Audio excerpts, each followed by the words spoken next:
Well, it's a long story, but my engine is broken, and so I'm gonna pull it out and rebuild it. So enjoy the video. I'm gonna try and explain what I'm doing and show you the process. As far as pulling the engine though, I'm just gonna do a time lapse, so enjoy that. Here we go.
Okay, that only took me like 45 minutes.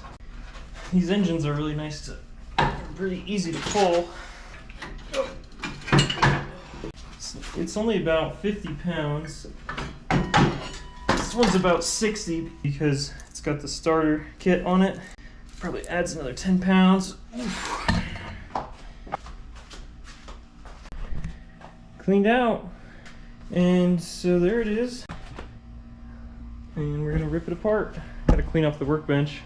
Got another engine I was ripping apart. Okay, well, there's the engine, and I'm ready to tear it apart. But I guess I should explain why I'm tearing it apart. Basically, the fuel pump stopped working when I was in the gravel pit. Flashback.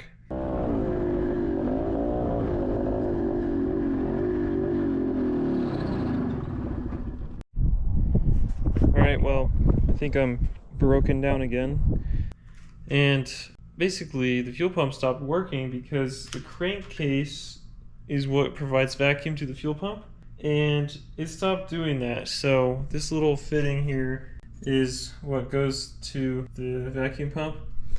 And that happened because there's these crank seals, and if those go bad, your whole engine doesn't run right. And vacuum's weird, and it just runs weird. So that's kind of the reason why I'm going to rebuild it. I also just want to have a nice rebuilt engine.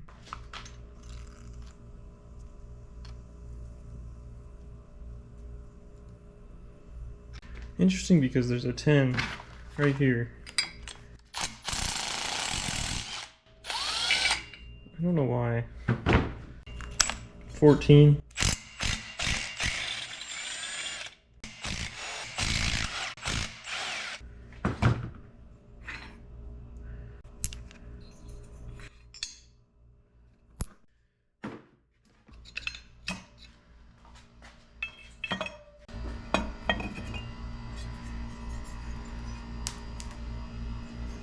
The exhaust side has a bunch of carbon. Plugs don't actually look bad. I mean, they're not terrible. Would like to get a look at the piston. You know, looks pretty good. Not too bad. If you're wondering what this is, it's a thermocouple.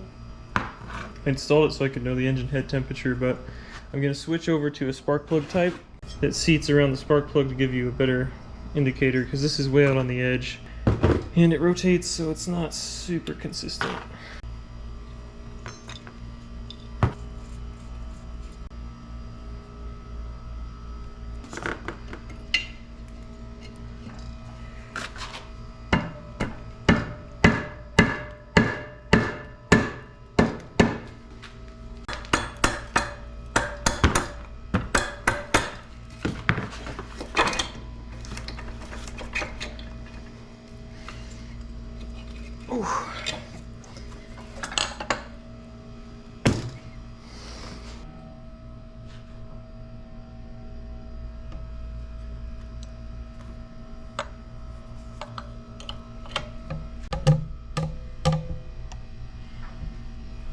pretty good. It's nice and clean on the inside.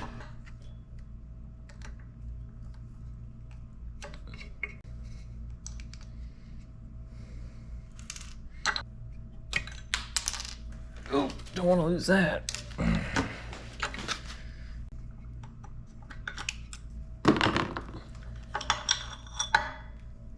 There we go. Piston out.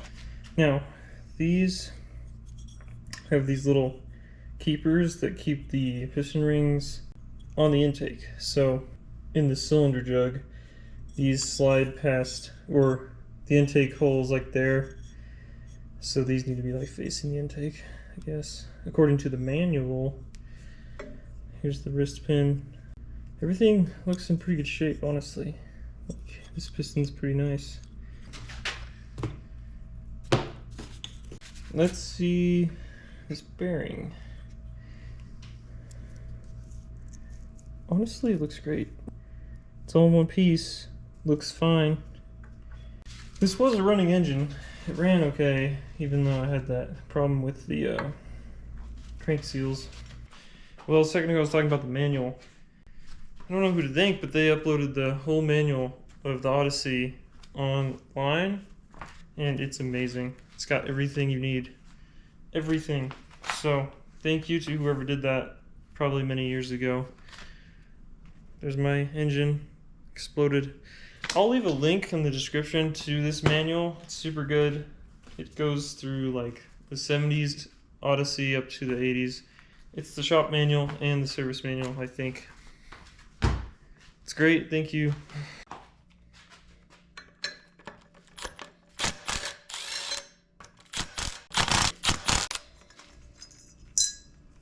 Did you ever know that if you need bits like this out, you can actually just punch them out of the socket?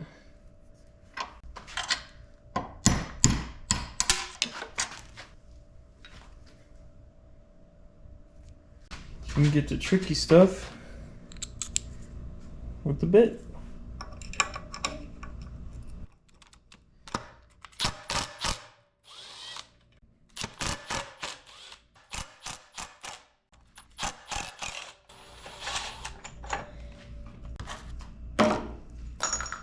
Nice. There's the special aftermarket starter ring gear.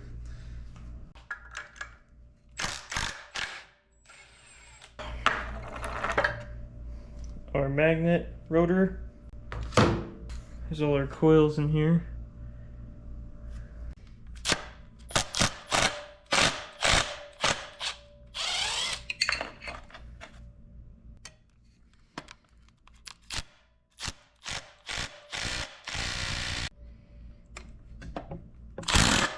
Oh, that's not good. Gotta love a good Phillips head countersunk screw that gets rounded. The countersink. And you'll see. I think I am the reason for this. If you watch my channel, there was a day I blew up my coils and I replaced them, and I probably put thread locker because I was angry.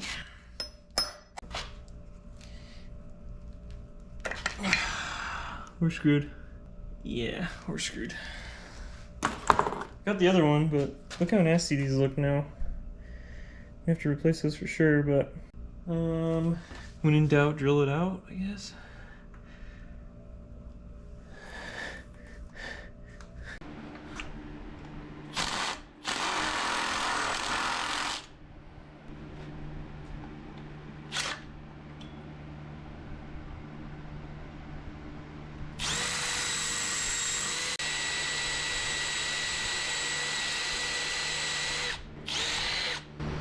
There it is. Haha, it works. Stupid screw.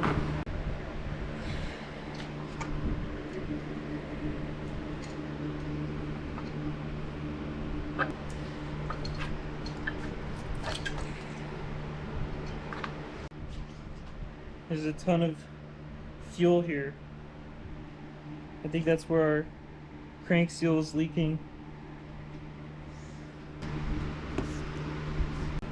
Alright, done with this side of the engine. I'm gonna have to fix that.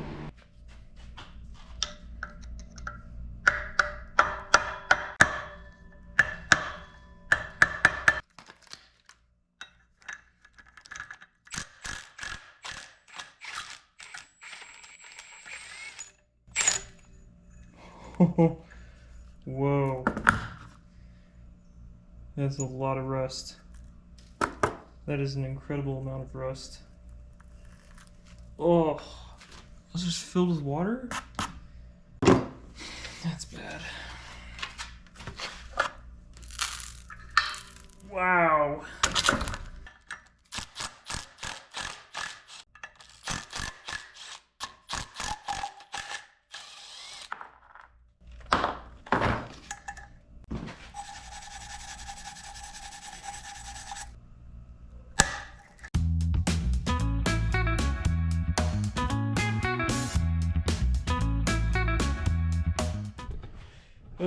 Well, after struggling with this thing for, I don't know, 30 minutes, pricking my finger a few times, I got the snap ring off and bent it pretty good, so I figured I could just replace that. It made me really annoyed.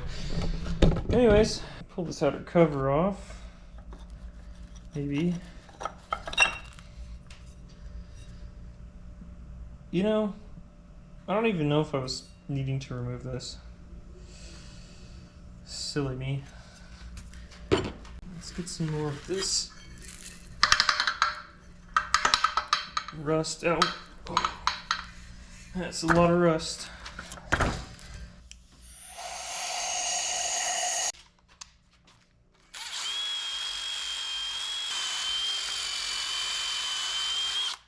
Man, those threads were so screwed up.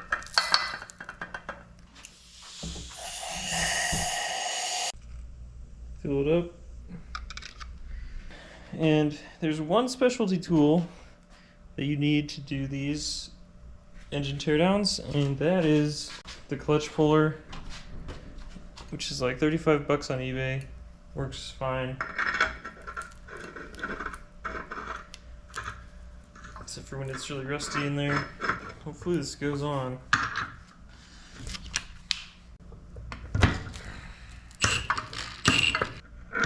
Yeah, it's working.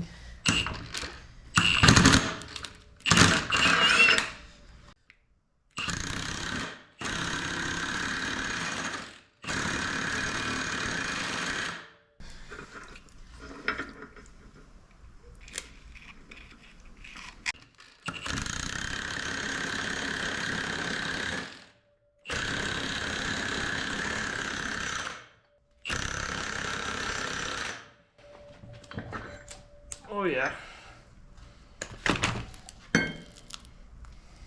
It's hot. Whew.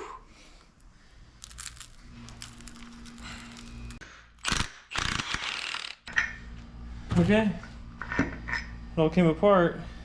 So those threads are only used for doing this job. And that's why they got all rusty, because there wasn't a bolt protecting them. The case is looking really bare now. Teardown is like the same amount of time for taking the engine out.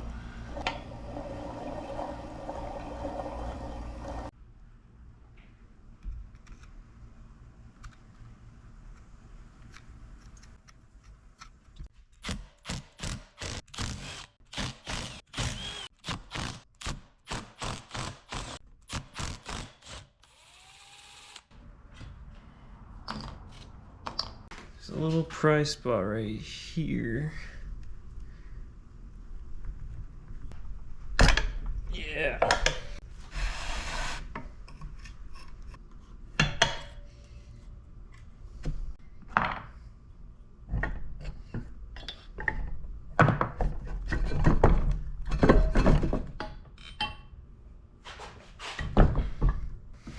There it is. Crankcase split open. We've got some old oil in there, or fuel. Same thing.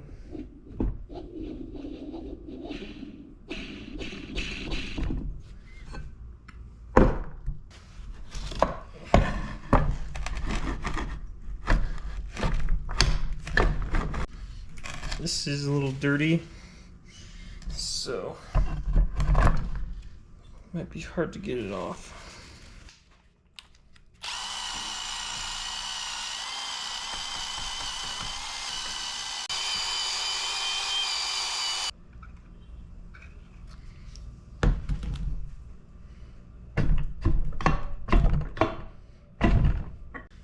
Come on.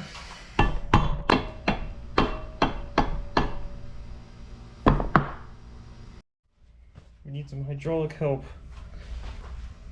And I know just the guy who can do it.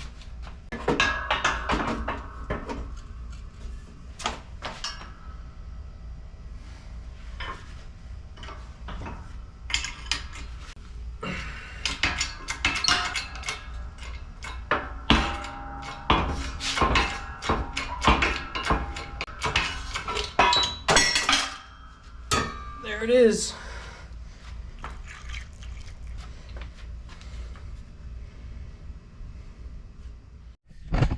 Another day.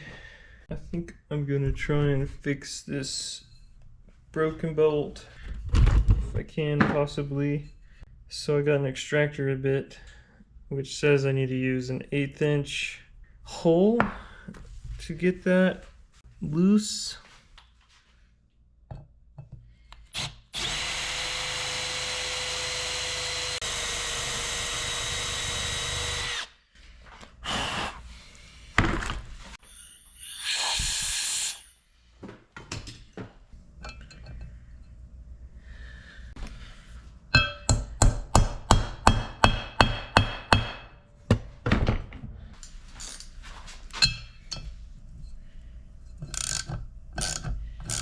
No way. I wonder why it was stuck so bad. Look how great that is. I've never used one of these things before, and that was freaking amazing. Cool, then you clamp it in the vise and then you just can spin it back out. We're all good. I'm gonna push out this seal now. I'm gonna use this little pushing tool I found. I don't even know where it came from, but works super well for this.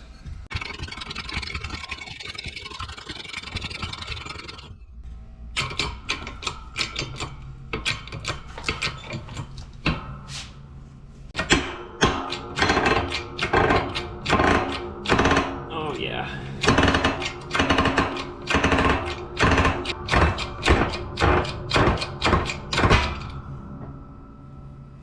There it is.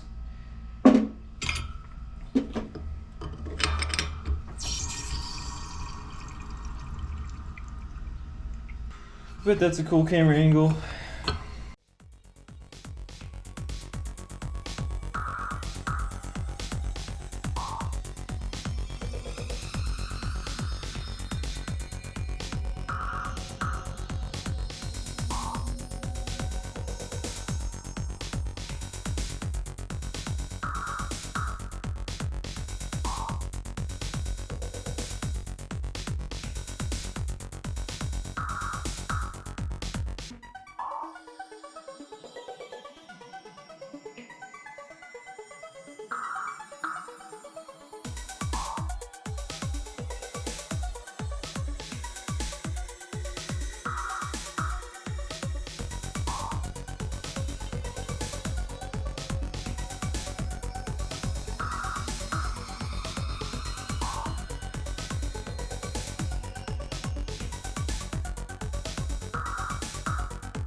Oh man, fresh paint makes you just feel so much better. There's the pull start all finished up. Looks super nice. And then I did that clutch cover as well, because that thing was bad. So it is good I took it off. I'm glad. Now they're all painted up. Lots of mess. Lots of clean stuff though. Doing a little bit of rust, evapor rust treatment on the crankshaft. You can see there's like some pitted marks in it. That'll make it a little imbalanced, but such a small engine, it shouldn't matter. Yeah.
Pressure washer died, so we gotta go to the old-fashioned one.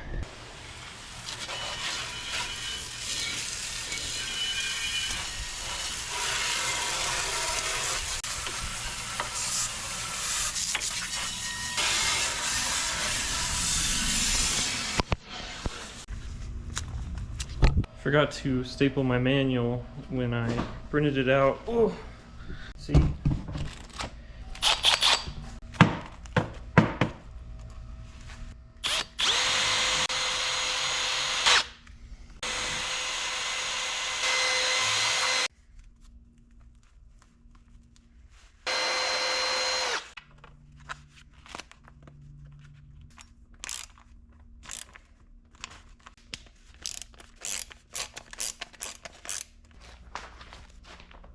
That's great. When in doubt, nut and bolt it out.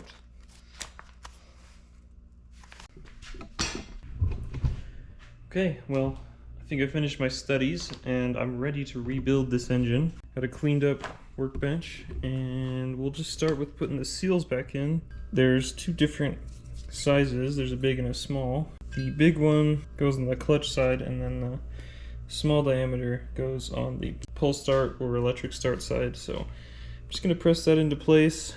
Same thing, put it on the press and push it.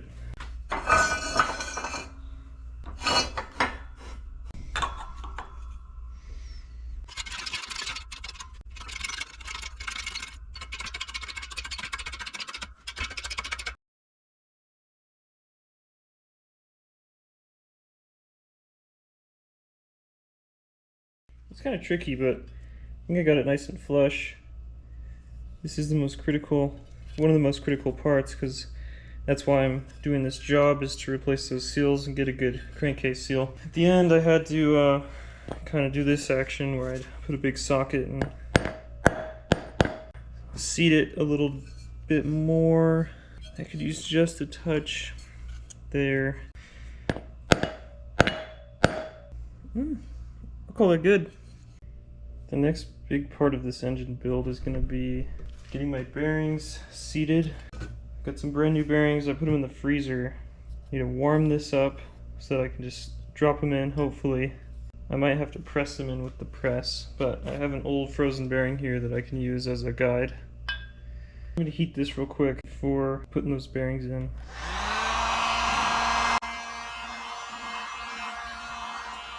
Alright, this has been in the freezer all day. Let's see if it just drops in. Oh yeah. And that's really hot. But that worked fantastically. Yeah, this whole case is super hot. Woo-hoo. We're good though. Let's do it again.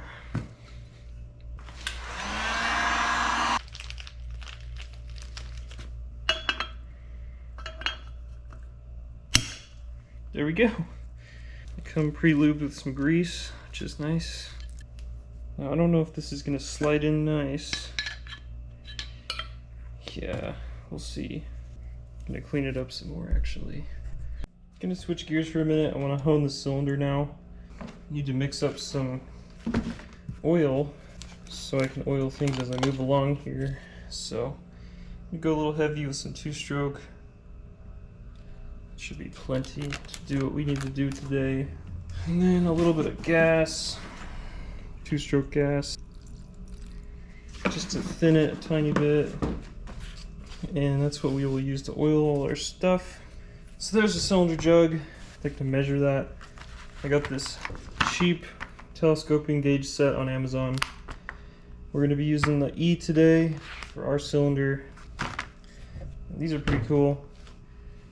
Basically, yeah, it's a springy gauge, and you can stick it in a hole, tighten this thing, and then it'll maintain that distance. So let's see what our cylinder's at. Just need to feed this in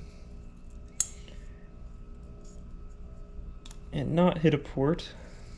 So I go about halfway down, and then I keep this thing nice and straight up and down. I'm just eyeballing it, to be honest.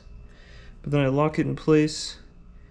When I pull this out, it's a little bit, you know, tricky because it's such a tight fit, but we get a good measurement that way. Now what we can do is see how wide that is. What's our cylinder at today? Just about 70 millimeters, 70.06, which is perfect. And I'm gonna take a few readings just to make sure I did that correctly. You never want to just trust one reading. Here's what that looks like in the bore. So I'm just grabbing that distance and then tightening this little guy up here. There's a lot of ports, so it's kind of hard to get these readings. And this is going to tell us if the cylinder is worn down and needs machining. Okay, that felt like a good reading. Check that again. Right on 70. Maybe a hair above. 70.02, 03. So we're right at 70.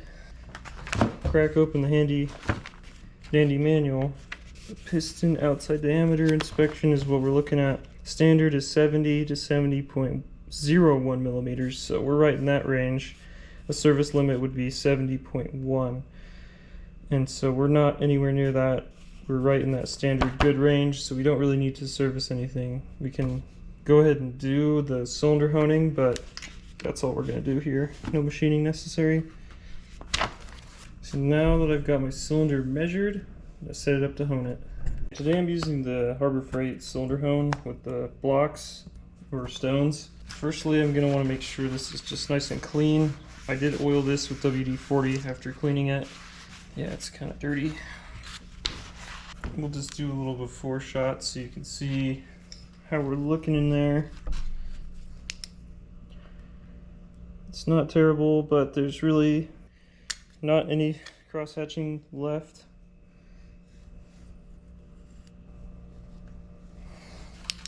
So that's why we're doing this. We're just trying to get that cross-hatching back. This hone, you want to have it in here so that there's some light resistance when you're pulling back and forth. It actually has like a too strong of a spring here, so I removed the cap that keeps that high spring tension, and I'm actually just gonna make tension with the drill. If I clip on here,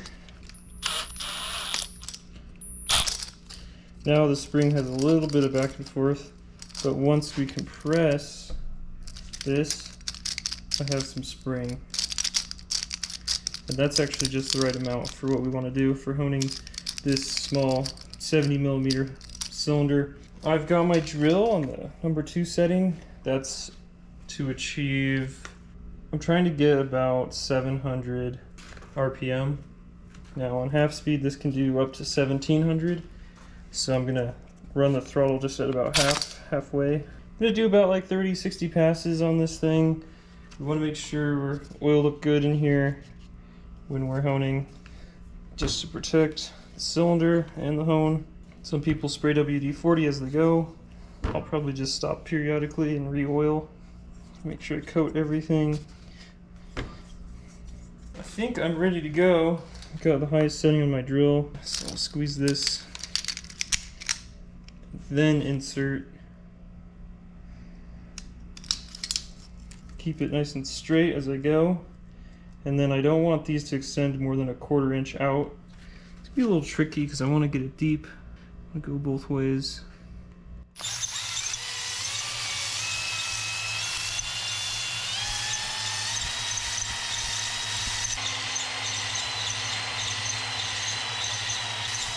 Check on my progress. I'm probably not moving fast enough. That dried out really fast, so we'll go ahead and re-oil. But this is nice when you have another person that can like add oil while you're going.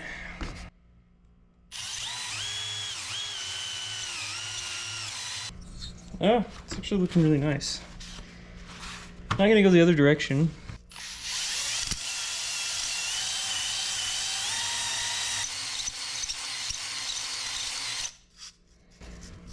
Oh.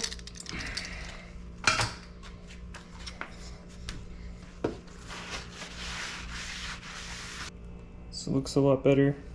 Lots of cross hatching. I could have gotten a better angle, I think, but that's all freshened up. I don't think I'm gonna do much more than that. Okay, so this crankshaft has been in the fridge or the freezer for like 20 or 30 minutes. They say to do that. I'm gonna add a little bit of oil to this bearing here, just so it has something to start with when we start it up. It's really interesting on 2-strokes how they have that exposed bearing like that. Hopefully this just slides right on.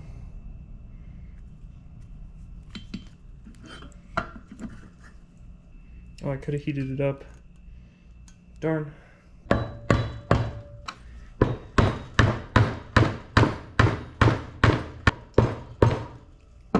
Should be there. Okay. Well, it's still cold. I need to get that other side on.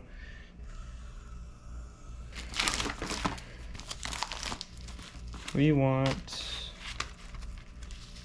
this one.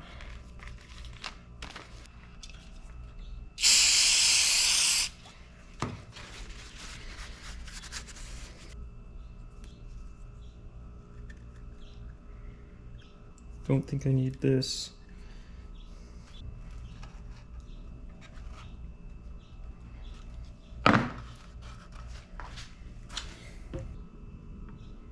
Clean this other side.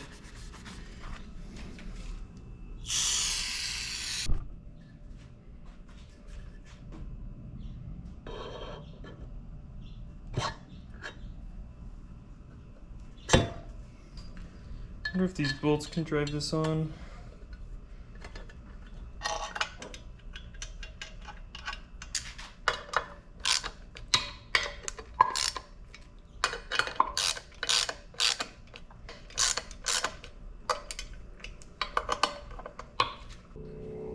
Okay, I just went around in a circle and kind of like, or in a star pattern, and worked this thing down. It's now down pretty snug. I'm gonna follow this torque pattern here. It says 6 to 9 foot-pounds. So number 1 is here. I'm gonna do 9 foot-pounds.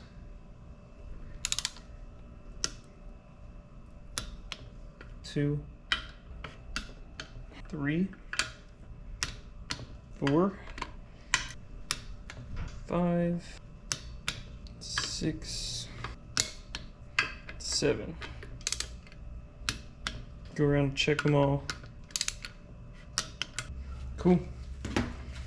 Bottom end is done. Looks good. This is a little tight, but that's just because of the new bearings. Cut this off.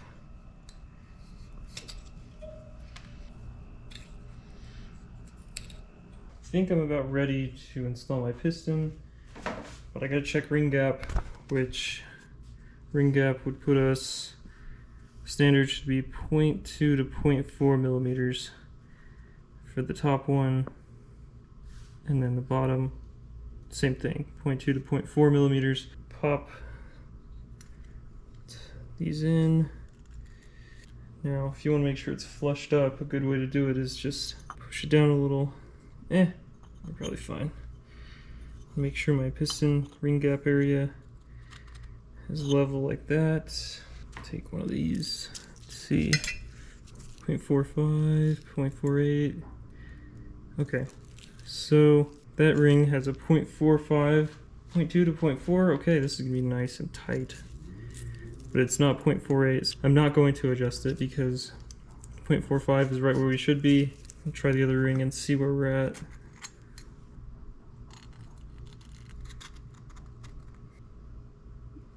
That one's right at 0.45 as well. I'm happy with that. Nice and snug fit. Let's put it back together. So, firstly, let's put these rings on. I couldn't find a difference between these two. There's supposed to be an upper and lower. These look identical. I don't see any chamfering, but you really don't want your rings to be upside down, so let me do some reading.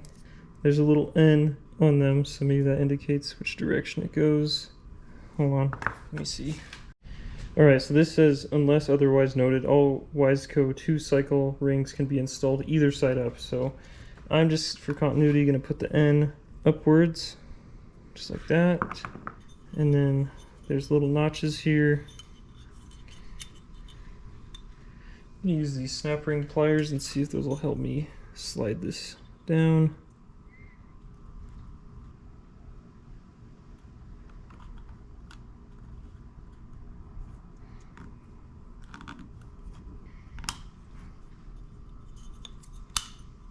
There we go. I feel like these pins aren't good enough, but once it's squished into the cylinder, it should work. Okay, got my rings installed. I'm gonna put the piston on just like this because we want those pins facing the intake side, which is this side. So we're just gonna put it on just like that. Had my bearing and wrist pin soaking, so we'll take that needle bearing, install that. It's a little loose just because there's no wrist pin in it.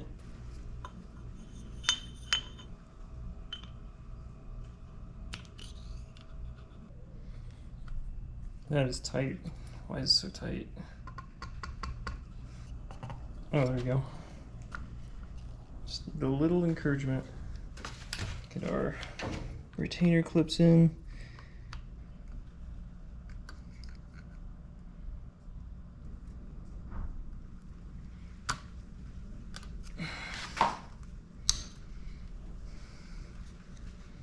Not super easy to put in, but we're good. Okay, that wasn't easy, but I got the other clip in. It went flying across the shop, but I got it back. Put my gasket on here. Oof. Yeah, it seems fine. This is gonna be the tricky part because I gotta keep these rings lined up and then slide the jug down. And intake this way.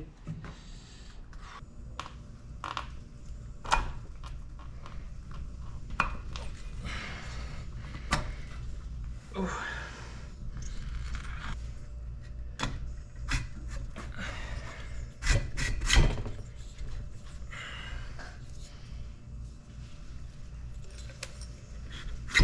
Ouch.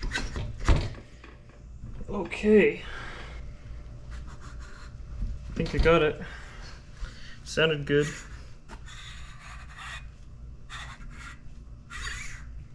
Feels good. Nice. That was a little intense. I'm gonna go ahead and install the head now. But firstly, I want to put a little, just a bit more oil in here, just to make sure our first start is nice and lubricated. And of course, with the head gasket, you want to clean up your sealing surfaces real nice. Make sure this is good and clean.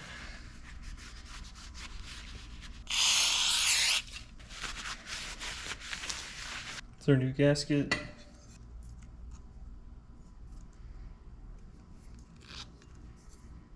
Oh, it doesn't line up. Wow. That dowel pin doesn't let this line up. Good thing I have a spare gasket kit. But it's also Athena, so it might have the same issue. Thunder's rumbling. They're identical, so we'll see. Yeah, that dowel pin just doesn't want to line up. It's like decently off. I'm gonna just file that out a little bit. Just file this.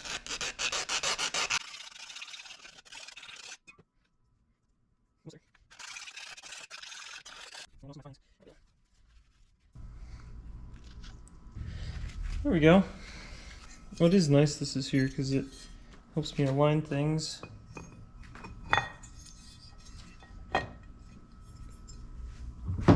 And knock it on the dowels.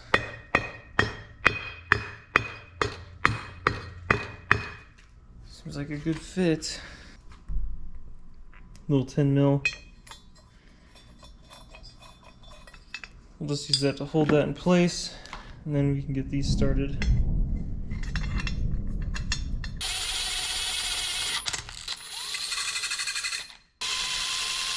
Torque is 15 to 18 foot-pounds. I think I'll do a good 17.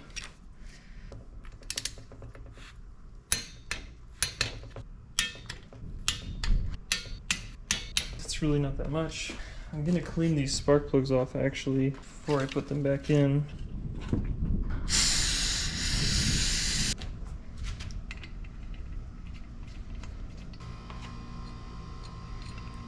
Spark plug torque is 11 to 15 foot-pounds.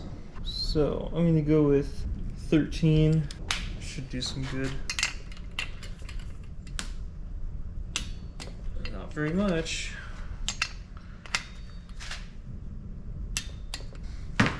Top end is done. I mean, I guess I could put this little guy back on.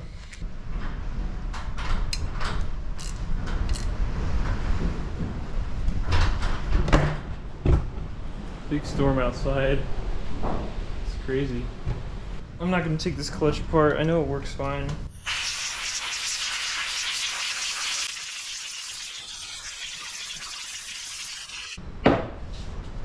Just needed a good dusting. I think I just stick this on. Doesn't need to be clocked anyway. And don't worry, I taped off where the rollers go, so that's not painted. Should be able to get this stupid snap ring on now. They're a lot easier going on than coming off.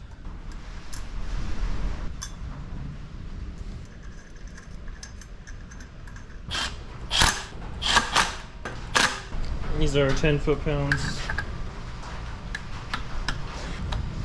Now, it's kind of hard, but I gotta bend these locking tabs back the way they were. Got these all chiseled up. Kind of hard to film it. Okay, well the next part might be kind of tricky because I have to torque this cap on. Gotta torque this guy to like 50 foot-pounds. So let me see if I can even get close to that.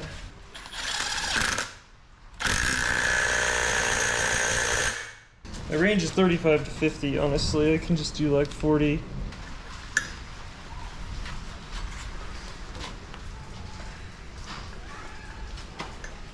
Yeah, I'm gonna have to brace it from the other side to do this. So we'll come back to that.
this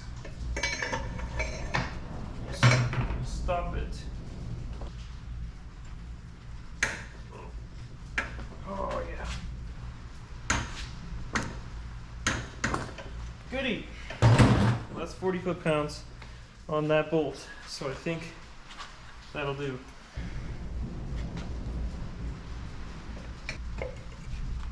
I got my beautiful new pull start. Let's put it up on here.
Clean, rebuilt engine, fresh stuff.